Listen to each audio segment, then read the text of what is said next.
Group 1 పై కాసేపట్లో Telangana high court తీర్పు వెల్లడించనుంది. ఇవాల్టితో తీర్పుతో అపాయింట్మెంట్ లెటర్లు తీసుకున్న 563 మంది గ్రూప్ 1 అధికారుల భవితవ్యం తేలనుంది. గ్రూప్ 1 పరీక్షల నిర్వహణ, మూల్యాంకనంకు సంబంధించిన హైకోర్టులో దాఖలైన వ్యాజ్యాలపై ఇరు వర్గాల వాదనలు పూర్తయ్యాయి. దీంతో మరి కాసేపట్లో హైకోర్టు తీర్పు వెలువరించనుంది.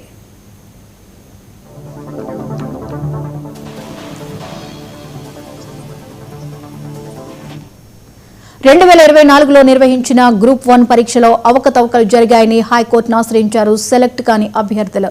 దీంతో విచారణ చేపట్టిన హైకోర్టు సెలక్షన్ లిస్టును రద్దు చేసి మళ్లీ పరీక్ష నిర్వహించాలని తీర్పు వెలువరించింది సింగిల్ బెంచ్.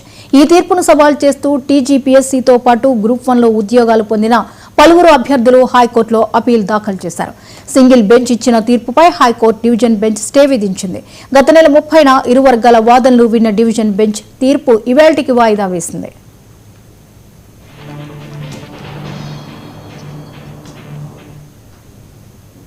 ఇవి ఇప్పటివరకు